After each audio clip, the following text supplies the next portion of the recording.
मंत्री बहुत मिसलीड करते हैं। बैठिए गृह मंत्री जी। मान्यवर, कर्नाटक की मणिपट्टी समिति का रिपोर्ट मैं पढ़ रहा हूं, इसमें मेरा कुछ नहीं है, खड़े मत हो जाना। ये मणिपट्टी समिति का रिपोर्ट है। 29,000 एकड़ भूमि वक्फ की बिजनेस के उपयोग के लिए किराए पर दे दी। मान्यवर, 2001 से 12 के बीच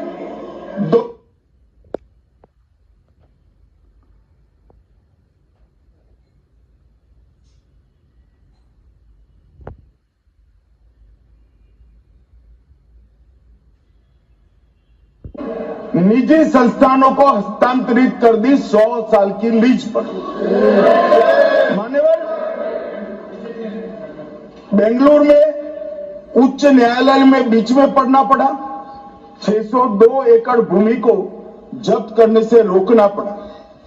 विजयपुर कर्नाटक के होनवाड़ गांव की 1500 एकड़ भूमि पर दावा कर उसको विवाद में डाला और 500 करोड़ की संपत्ति जिस भूमि का मूल्य है वहां 5 स्टार होटल को महीने 12,000 रुपए के किराए से देंगे।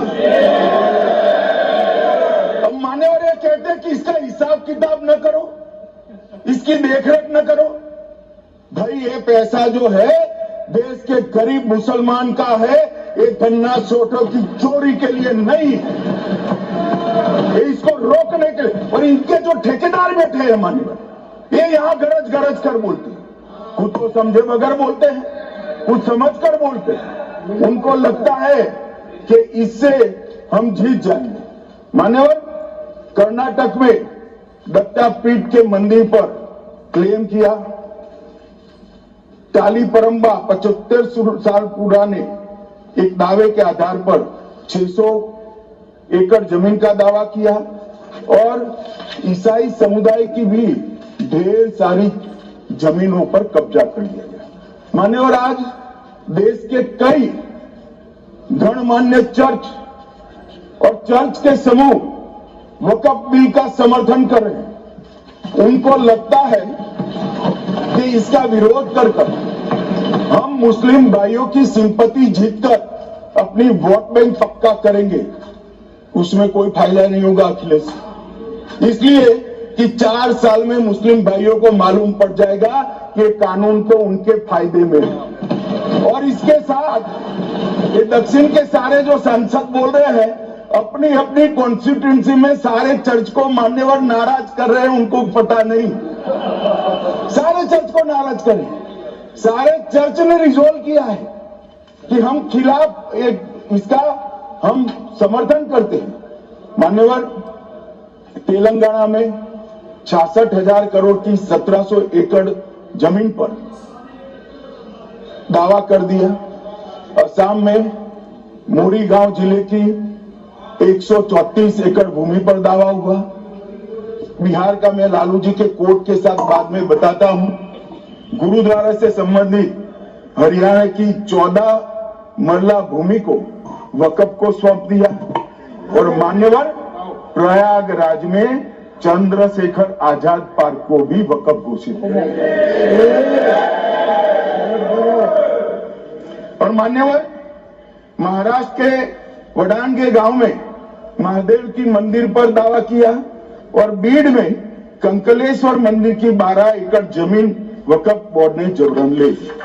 मान्यवर, ये सब जब जो चल रहा है, इसमें आज भी मैं स्पष्ट करना चाहता हूं, वक्फ जो कि मुस्लिम भाइयों की धार्मिक क्रियाकलाप और उनके बनाए हुए दान से ट्रस्ट है, उसमें सरकार कोई दखल करना नहीं चाहती है। मुतवल्ली भी उनका होगा, वाकिफ भी उनका होगा, वक्फ भी उनका।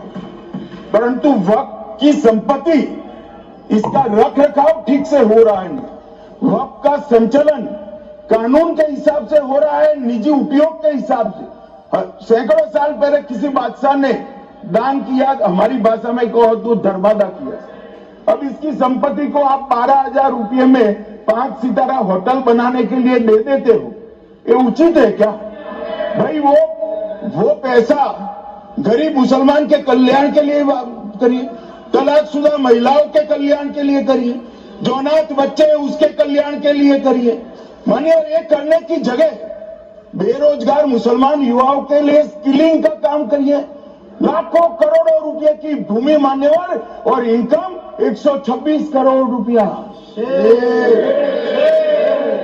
रेलवे की जितनी जमीन है, जिसमें हजारों करोड़ लाखों करोड़ का रेलवे का कारोबार चलता है, इतनी भूमि वक्फ के पास है और इनकम 126 करोड़। मान्यवर कहते हैं कि इनकम का क्या उद्देश्य है?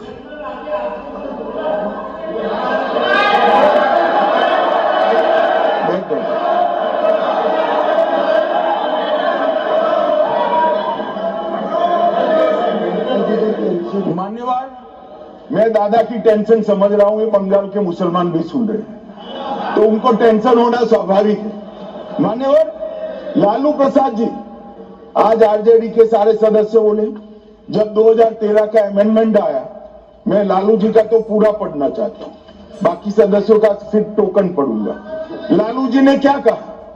मैडम, सरकार जो ये संशोधन विधेयक पेश किया है, सरकार की पहल का हम स्वागत करते हैं।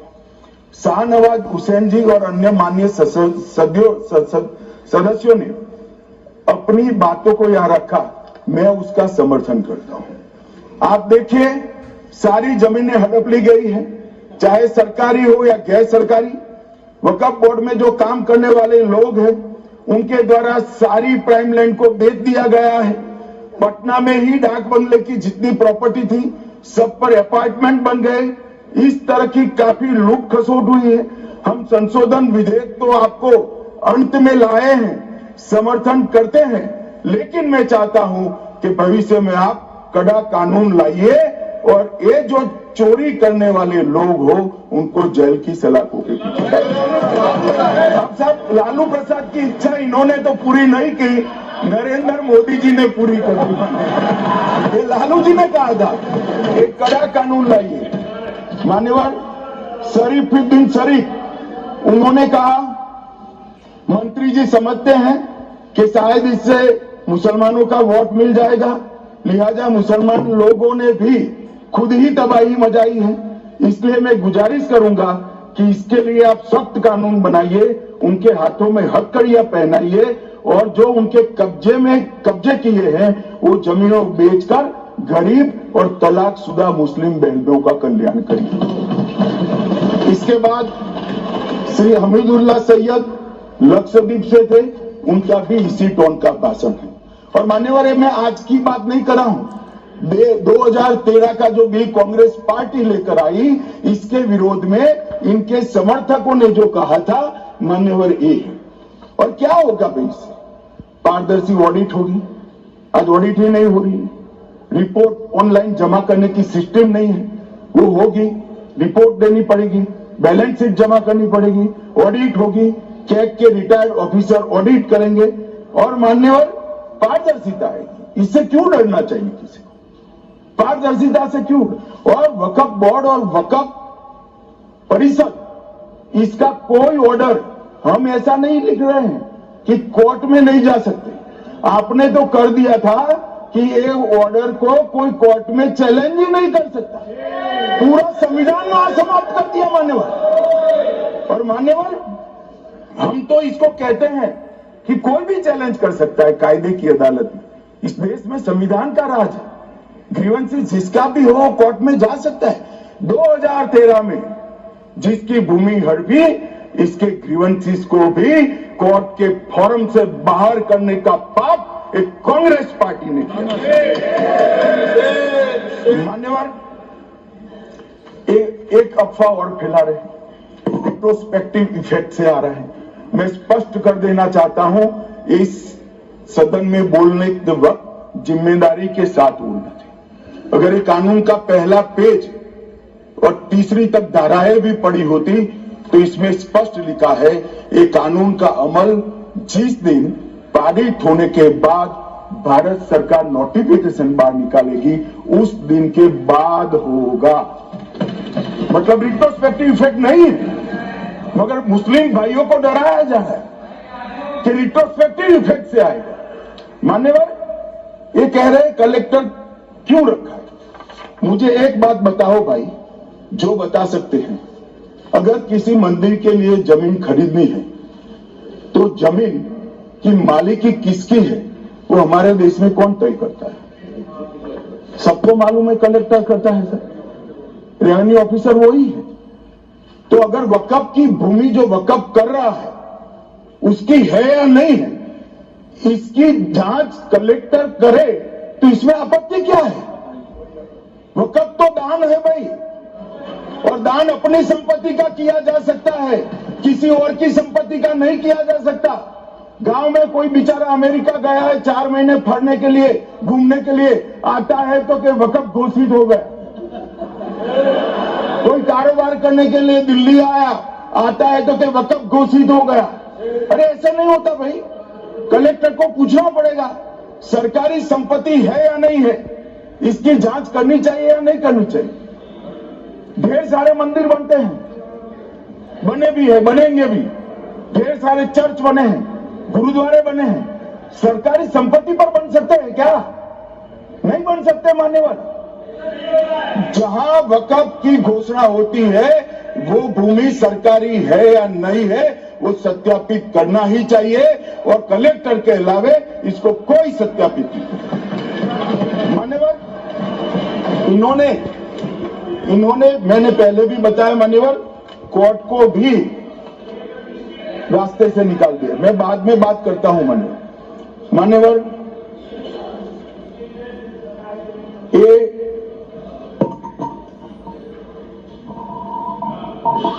मान्यवर एक उपयोग के आधार पर वक्त की समाप्ति। मान्यवर ये कह रहे हैं कि सैकड़ों सालों से वहां प्रैक्टिस है। अब वो तो वक्फ रजिस्टर हो गया, आपने घोषित कर दिया, वक्फ में रजिस्टर भी हो गए, अब इसका सवाल नहीं है। मगर सैकड़ों साल की प्रैक्टिस, मुगलों के समय की प्रैक्टिस आज घोषित की जा सकती है क्या? अगर वहां नमाज पढ़ रहे हैं तो लोग देखते होंगे, कब्रिस्तान होगा लोग देखते होंगे, दरगाह होगी तो लोग देखते होंगे, और घोषित भी हो चुका होगा, रजिस्टर भी हो चुका होगा। अब अगर आप वक्फ घोषित करना है तो उसको ऐसे नहीं कर सकते मान्यवर, अधिकृत करना चाहिए। मान्यवर जो दूसरा सुधार लेकर आए किरण जी, वो ही है कि धारा 36 में वक्फ संपत्तियों को बिना किसी स्पष्ट प्रक्रिया से, मालिकी की प्रक्रिया से पंजीकृत नहीं किया जा सकता। मान्यवर अपील का प्रावधान वर्तमान में अधिनियम में ट्रिब्यूनल के निर्णय के खिलाफ अपील करने का कोई प्रावधान नहीं है। ये दृष्टिभ्रम खड़ा कर रहे थे गोगाई जी कि हाईकोर्ट में जा सकते, हाईकोर्ट में सिविल सूट नहीं जा सकता, रीट के अधिकारों का उपयोग कर हाईकोर्ट में जा सकते। सिविल सूट में ज्यादा प्रोटेक्शन मिलता है मूल मालिक को, आपने सिविल सूट को खत्म कर दिया था। रीट के जुडिक्शन बहुत सीमित है, हम सब जानते हैं कि ये सीमित कर दिया गया था, आप भी जानते हो, मगर आपको वोट बैंक चाहिए। मान्यवर ये हमारा स्पष्ट सिद्धांत है भारतीय जनता पार्टी की, मोदी सरकार का, कि वोट बैंक के लिए हम कोई कानून नहीं लाएंगे। कानून न्याय के लिए होता है, कानून लोगों के कल्याण के लिए होता है। इन्होंने कहा कैसे कैसे कानून आए हैं, मैं बता देता हूं सब। अभी कांग्रेस के महासचिव और माननीय सदस्य कह रहे थे क्या कानून आ रहे हैं सर, किस प्रकार के कानून आ रहे हैं। मान्यवर इसी सदन में नरेंद्र मोदी सरकार ही महिलाओं को 33% आरक्षण का कानून लाया। इसी सरकार में पिछड़ों को संवैधानिक अधिकार दिया गया। मान्यवर इसी सरकार में बजट जो आए इसमें गरीबों को गैस, शौचालय, पानी, 5 लाख तक का बीमा, 5 किलो अनाज, बिजली और घर दिए गए। मान्यवर और कन्वर्जन कानून की बात करते थे और हंसते हंसते कहते थे कर्नाटक सरकार कन्वर्जन कानून लेकर आई है।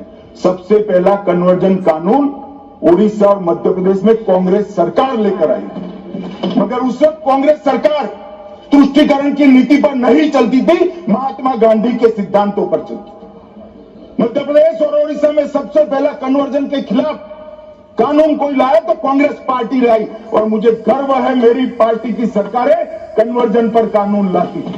मैंने सबको अपना धर्म का अनुसरण करने का अधिकार है, कोई शौक से करे, मगर लोग लालच, भय, इससे धर्म परिवर्तन नहीं कराया जा सकता। किसी गरीब के पास खाना नहीं है, खाना देकर उसका धर्म बदला दोगे?